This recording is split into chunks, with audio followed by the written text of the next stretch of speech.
My mother-in-law has been in charge of organizing the family Christmas dinner for 14 years. She decides where everyone sits. My 3 kids always end up at the kids' table, set up in the basement. Meanwhile, my sister-in-law's children sit at the main table. According to her, they know how to behave better. At first I let it go, but this year my oldest daughter, who's 9, asked me, "Why does Grandma like the cousins more than us?" On December 24th, it was 2 in the afternoon. Dinner was supposed to start at 4. I grabbed my phone and bought 5 tickets to Cancun. When my mother-in-law called, she asked where we were. I sent her a picture of my kids laughing on the beach. She said, "You ruined our Christmas." I calmly replied, "I didn't ruin anything. I just made sure my kids had a happy Christmas." Every year, my mother-in-law turns Christmas into a performance. She chooses the menu, the music, the seating, even the color of our sweaters. No one questions her, not even my husband. He says, "It's just how she is. Let's not start a fight." But I started noticing things that made my stomach twist. Her tone when she spoke to my kids, the way she smiled wider at my sister-in-law's children, how she always said things like, "Emily's so polite," or "Liam's going to be a doctor one day." Then she'd turn to my son and say, "Maybe you'll calm down next year." At first, I thought I was being sensitive.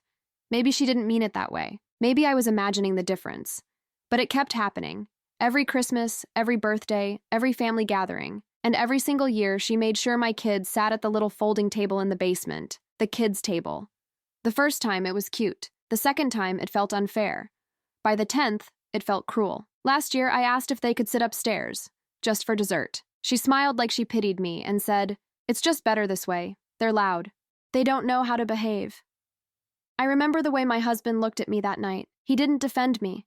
He just looked tired. I told myself I'd let it go, for the sake of peace, for the sake of the holiday. Then this year, my daughter, my oldest, asked me something that broke me.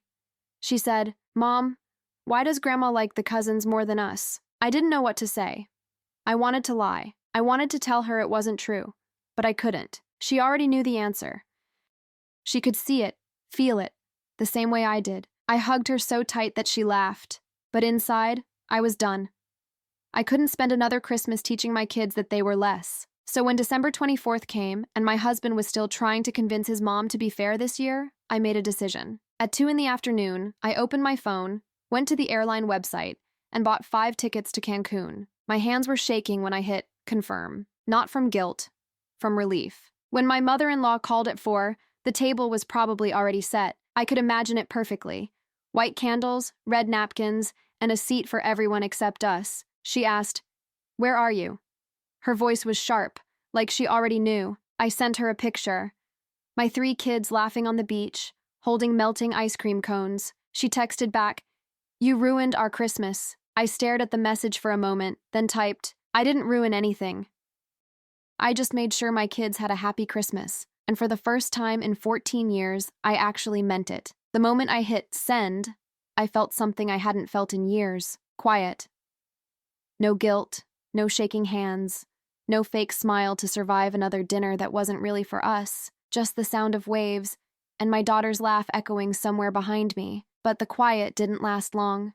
My husband's phone started buzzing nonstop. His mother, his sister, even his uncle. Each call came with the same tone: shock, outrage, judgment. He stared at the screen, then at me, like he couldn't decide if I'd lost my mind or finally found it. He didn't yell.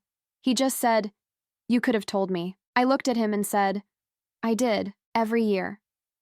That shut him up for a moment. He sank into the lounge chair like someone who'd just realized the house was on fire, but too tired to run. I didn't want to argue. I didn't want to explain. Everything had already been said in 1,000 small ways over the years.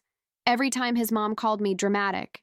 Every time he said, "Just ignore it." Every time my kids came home quiet after a visit to her house. We stayed silent for a while. Then my son came running, sand covering his knees. "Mom, the water's so warm." I smiled. "Go play. We'll be right there." And that's when I saw it, my husband's face softening, just a little, watching them.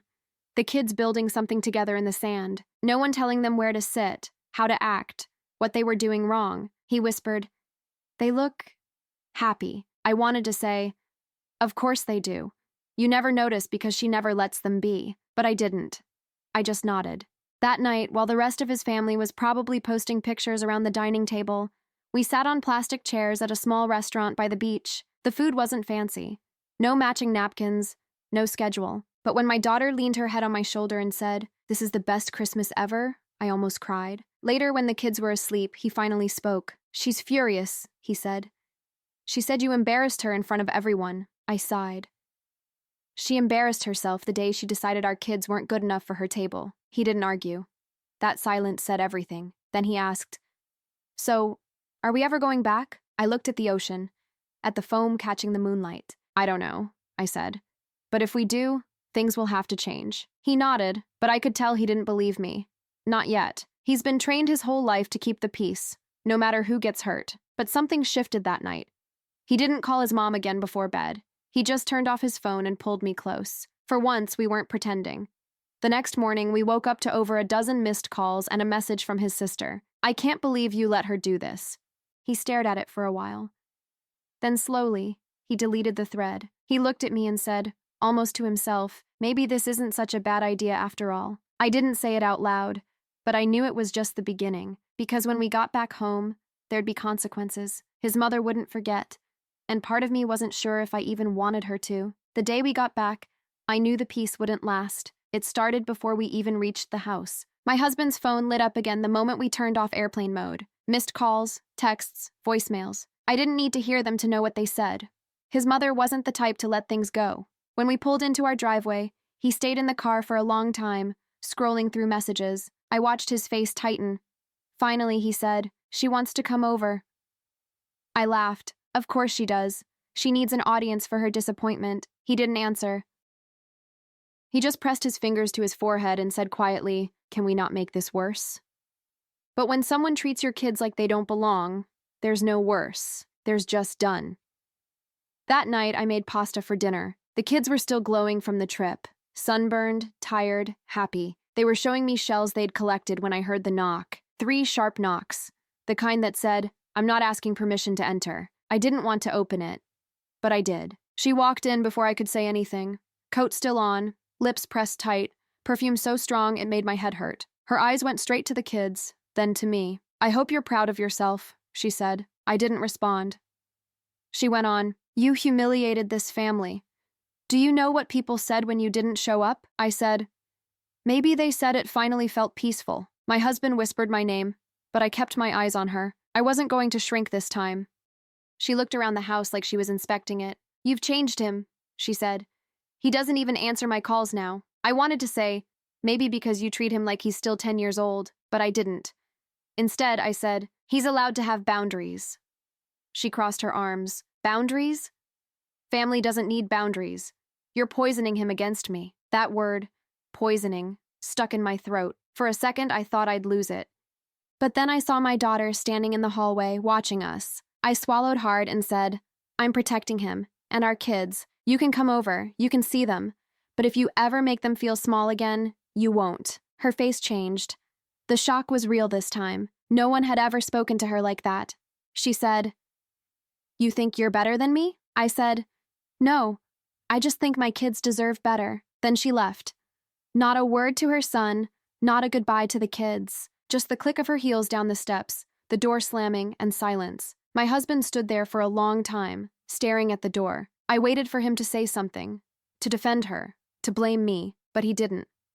He just said, "I didn't know it would get this bad." I turned to him. "It's been this bad for years. You just didn't want to see it." He looked tired, but not angry, just tired. That night, after the kids went to bed, he said, "She's not going to forgive us." I said, "That's fine. I'm not asking her to." He was quiet for a while. Then he said something I didn't expect. "She told me once that she never liked you because you reminded her of herself." I froze. "What does that mean?" He sighed. "She grew up being treated like she wasn't enough. Her own mother used to compare her to her cousins, the same way she compares our kids. I think she's been repeating it without even realizing." I didn't know what to say. I wanted to be angry, but instead, I just felt sad. Because that kind of pain doesn't vanish. It gets passed down like an old family recipe no one asked for. And I realized something that night. This wasn't just about Christmas dinner. It was about generations of people trying to earn love that should have been given freely. Still, that didn't mean I'd let it continue. I looked at him and said, "Then it stops with us." He nodded slowly. "Yeah, it has to." For the first time, I believed him. I thought things would calm down after that night, but I should have known better. Silence, in my mother-in-law's world, was never peace. It was strategy. At first, she stopped calling altogether. Then the texts started coming. Short, guilt-soaked messages that felt more like traps than attempts to reconnect. The kids must miss their cousins. "I hope you're proud of breaking this family apart. Your husband doesn't even call his mother anymore. You must be happy now." Every message ended with a period, never an emoji. She didn't want to talk. She wanted to sting. I didn't answer any of them, but I could tell she'd found another way to speak, through other people. His aunt called, pretending to check in. Then his sister texted about how Mom's been so sad lately. Even his cousin, who hadn't spoken to us in months, sent a message asking if we were doing okay after everything that happened. They all had the same tone, gentle pity laced with judgment, like I was the villain in some family drama I never auditioned for. My husband tried to stay neutral. "She's hurt," he kept saying. "You know how she gets." And I kept replying, "I know, that's exactly the problem." He didn't argue, but I could see the tension building in him. He was caught in the middle, between the mother who raised him and the family he chose. One evening, I came home to find him sitting at the table with a stack of mail and that look, heavy, worried, trying not to show it. He said, "She invited us to Easter dinner." I laughed, but it came out bitter. "Oh, so now we're forgiven?" He shrugged. "She said she wants to make peace." I stared at him. "Do you believe that?" He didn't answer. That silence told me everything. He wanted to believe it, not because he trusted her, but because he missed the illusion of family harmony. The kids overheard, of course. They always do. My oldest asked, "Do we have to go?" And that question, so small, so cautious, hurt more than anything his mother had ever said to me. I crouched down and said, "No, we don't have to go anywhere we're not happy." She nodded slowly, like she didn't believe adults could actually mean something that kind. That night, after the kids were asleep, I sat with my husband on the couch. The TV was on, but we weren't watching. I said, "You know what I realized in Cancun? The kids laughed more in 3 days than they have in years of family holidays." He looked at me, eyes tired, but soft. "Yeah, I noticed that too." I said, "Then tell me, why would we ever go back to something that makes them feel small?" He rubbed his face. "Because it's what families do. They try again." I shook my head. "No, healthy families try again.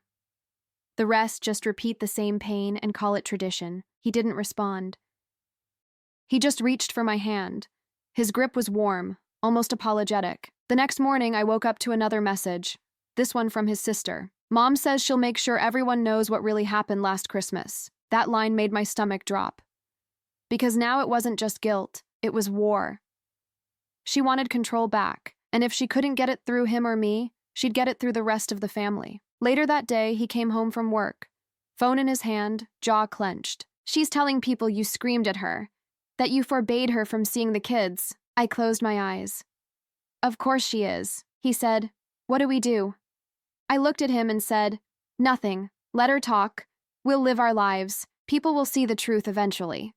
He wanted to believe that too, but I knew better. In families like his, truth doesn't matter, stories do. And she was a master storyteller. Still, I wasn't going to let her rewrite mine. If she wanted a villain, I could live with that, as long as my kids never felt like the villains in her story again. The rumors spread faster than I expected. It started with subtle things. Family members who stopped liking my posts, cousins who suddenly forgot to invite us to birthdays, comments that disappeared from our photos. At first, I tried to ignore it, but it's hard not to notice when people start treating you like a secret no one's supposed to mention. One morning, I ran into my husband's aunt at the grocery store. She smiled, but her eyes said something else, curiosity mixed with quiet judgment. She said, "I heard you and Linda had a disagreement." Disagreement. That word made me laugh. If emotional manipulation counted as a disagreement, then yes, we'd had one. I said, "We just needed space." She nodded like she didn't believe a word I said, then added, "She's been so heartbroken. She says she doesn't even recognize her son anymore." I could feel the anger rising, but I forced a smile. Maybe she's finally seeing the real him. That shut her up. She walked off, pretending to check her list. When I got home, my husband was sitting at the table again. Same spot, same look. He said, "My mom called me crying. She said she doesn't know how to fix this." I said, "She doesn't want to fix it. She wants to win." He didn't answer, but I could tell he knew I was right. Later that evening, he went quiet. The kind of quiet that scares you a little, because it means something's about to break. Finally, he said, "I'm going to talk to her, alone." I didn't argue. Maybe he needed to. Maybe he needed to hear her say the things I already knew. He left the next morning. I watched him drive off with that same expression he always had before visiting her, a mix of guilt and dread. Hours passed. No messages, no updates, just silence. When he finally came home, the sun was already setting. He looked hollow. He sat down and said, "You were right, about everything." I waited. "She didn't apologize," he continued. "She said you turned me against her, that you made me cold. Then she said something I can't get out of my head." "What?" I asked. He hesitated, then said, "She told me she never wanted me to marry someone so much like her. She said watching you reminds her of every choice she regrets." I felt the air leave my body. It didn't sound like hate. It sounded like pain twisted into control, like she was terrified of seeing her own reflection in me. He went on, "She said she thought keeping control would stop history from repeating, but I think it's all she knows how to do."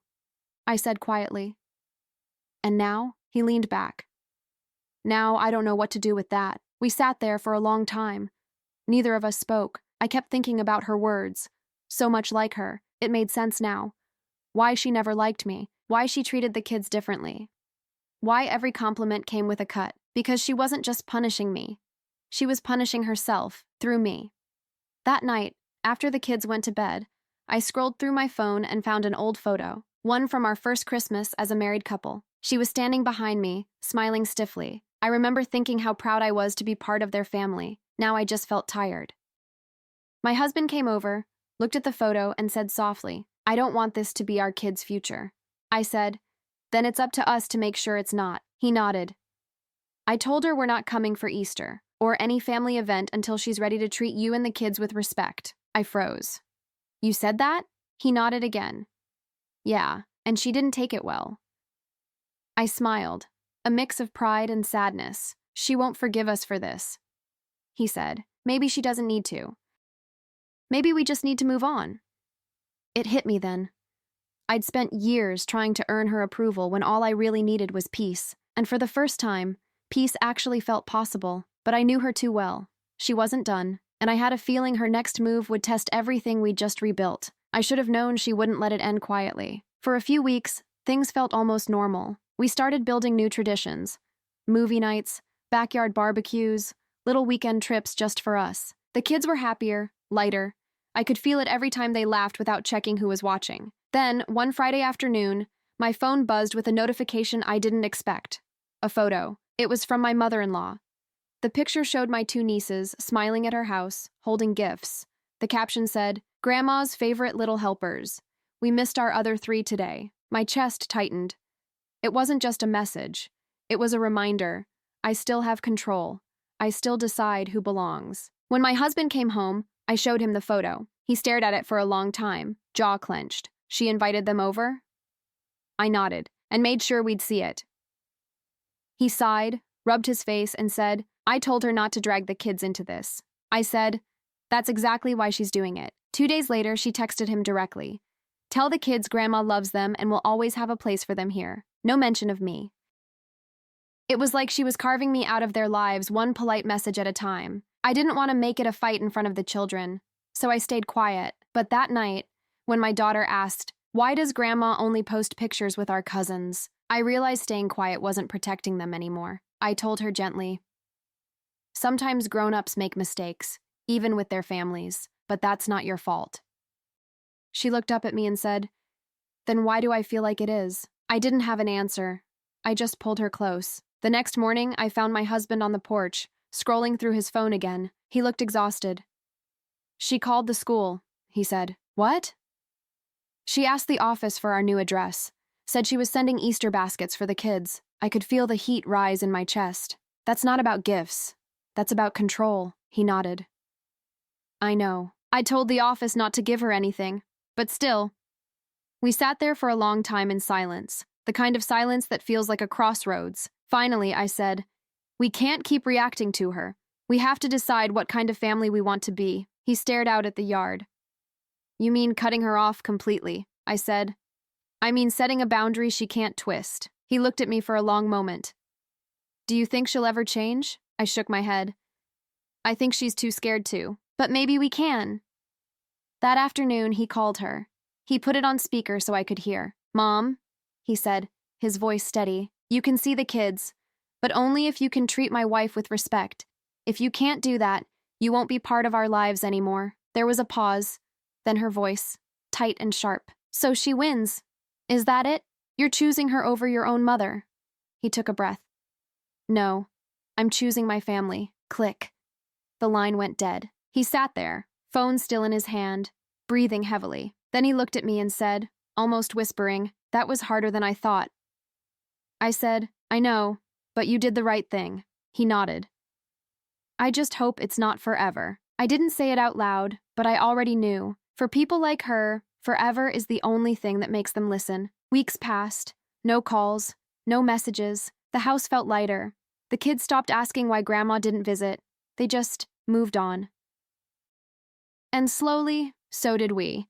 Until one afternoon in May, when a small white envelope arrived in the mail. No return address, just our names written in perfect cursive. Inside, a single photo. Our family from years ago, sitting at her Christmas table. My daughter, barely 3, smiling at the camera. My mother-in-law's hand resting possessively on her chair, and written on the back, in neat looping handwriting, you'll come back eventually. They always do. I stared at it for a long time before setting it down. Maybe she was right. Maybe some people always come back, but not me. Not this time. It happened in early June, the kind of bright Saturday that's supposed to feel simple. The kids had a school talent show. My oldest was singing in a small group. My youngest had been practicing a magic trick for days. They were nervous and excited, buzzing with that joy only kids can carry. We got there early. I found seats near the middle, close enough to see them, far enough not to draw attention. My husband went to grab bottled water. I was helping our youngest tie his shoelace when I felt it, that sudden shift in the air, that quiet buzz of whispers moving through the rows behind me. When I looked up, I saw her. My mother-in-law, standing near the back, wearing her usual cream-colored coat, the one she always wore to family events, like armor. She didn't wave. She didn't smile. She just watched. I froze for a second. My first instinct was anger. The second was fear. But what I felt most was exhaustion. My husband returned a moment later, saw her, and nearly dropped the water. How did she even know? I cut him off. Don't. The kids need this. Let's not ruin it. He nodded. When the show started, I focused on my daughter's voice, shaky at first, then growing stronger with every line. Her eyes scanned the crowd until she found me. She smiled, a big, fearless smile. And that's when I noticed my mother-in-law watching her too. There was something strange in her face. Not pride exactly, but something softer than I'd ever seen before. When the show ended, the kids ran to us, jumping, laughing, holding participation ribbons. It was chaos and noise and pure joy. For a moment, everything else disappeared, until I turned around and saw her walking toward us. I felt my daughter's hand tighten around mine. My husband stepped slightly in front of us, not to block her, but to make it clear. This was our family now. She stopped a few feet away. I just came to see them, she said quietly. I didn't want to cause trouble. Her voice didn't have that sharpness anymore. It sounded smaller. I nodded once. You could have asked first. I didn't think you'd let me, I sighed. You made it hard to trust you. She looked at the kids, then back at me. I know. I didn't realize how much until you left. For a moment, the world felt still. Parents passed around us, kids shouting and laughing, but I only heard her voice. She reached into her purse and pulled out a small box wrapped in silver paper. Can I give this to them? I hesitated. My daughter looked up at me, curious. My husband said nothing. Finally, I nodded. Go ahead. She knelt down and handed it to them. For when you remember that Grandma loves you, she said softly. My daughter smiled politely but didn't move closer. My son said thank you the way kids do when they're not sure what's happening. Then she stood up and looked at me again. You don't have to forgive me, she said, but I want to do better, if you'll let me. I didn't answer right away. There were 100 things I could have said. Some cruel, some kind, but none of them felt right. So I just said, we'll see. She nodded like she understood that was the best I could offer. When she turned to leave, I noticed her shoulders slump, her steps slower than I remembered. My husband exhaled deeply, like he'd been holding his breath for weeks. Do you think she means it? He asked. I think she's scared, I said. And maybe that's finally enough. That night, after the kids were asleep, we opened the box. Inside were 3 little seashell necklaces, each labeled with their names, and under them, a small card that read, "I found these years ago. I thought they'd like them. I just didn't know how to give them." I sat there, staring at the handwriting. It was the same cursive from the photo she'd mailed, the same woman who had written, "You'll come back eventually." But this time, the words felt different. Not a command, not a warning, a hope. Maybe she would never be the mother-in-law I wanted, but maybe, just maybe, she was trying to be the grandmother they needed. And for the first time in a long time, I decided that was enough. I didn't expect her to call again, but she did. 3 months later, in early November. It was a calm Tuesday night, the kind where the house finally goes quiet after homework and dishes. My husband's phone rang, and when I saw her name on the screen, I felt that familiar tension in my chest. He answered on speaker. "Hi, Mom," he said carefully. Her voice sounded gentler, hesitant, almost. "I wanted to talk before the holidays. I know it's early, but I thought maybe we could try again this year." I froze. She went on. "No big dinner, no cousins, just you, her, and the kids. At my house. I'll make it simple." I could tell by the way my husband's shoulders tensed that he was waiting for me to explode, but I didn't. Not this time. Instead, I said quietly, "We'll think about it." She didn't argue, didn't push, just said, "That's all I ask," and hung up. Afterward, my husband looked at me. "You really want to consider it?" I shrugged. "I don't know. But if she's really changing, we should at least see if it's real." He nodded, but I could see the doubt in his eyes. For the next few weeks, she texted every now and then, small, cautious messages about the kids, asking what they liked, how school was going, nothing controlling, no guilt, just effort. It was strange, in a good way, like watching someone relearn a language they'd forgotten. When December came, I finally said yes. We agreed on Christmas Eve dinner, just the 7 of us.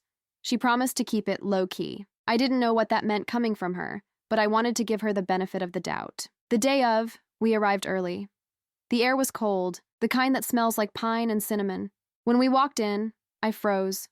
No assigned seating, no kids' table, just one long, simple table with enough chairs for everyone. The old perfectionism was gone. The candles didn't match. The dishes were mismatched too. For the first time, her house looked like a home instead of a museum. She greeted the kids with hugs that felt awkward but real. Then she turned to me. "I made your favorite pie," she said softly. "I remember you liked it once." It was such a small thing, but it hit me hard. We ate. We talked.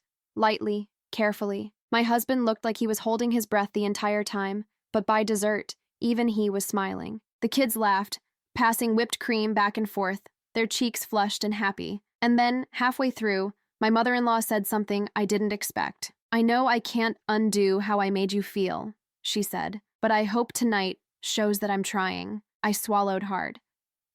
"It does." She nodded and smiled, her eyes glistening just enough for me to believe it wasn't an act. When we got home that night, the kids were still buzzing with excitement.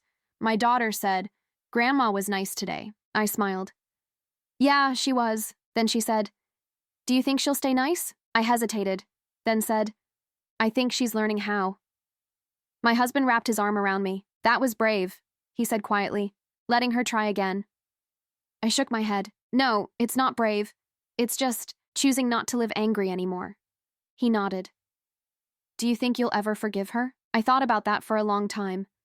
Finally, I said, "Forgiveness isn't one big thing you give someone. It's small choices you make every day not to keep the fight going." He smiled.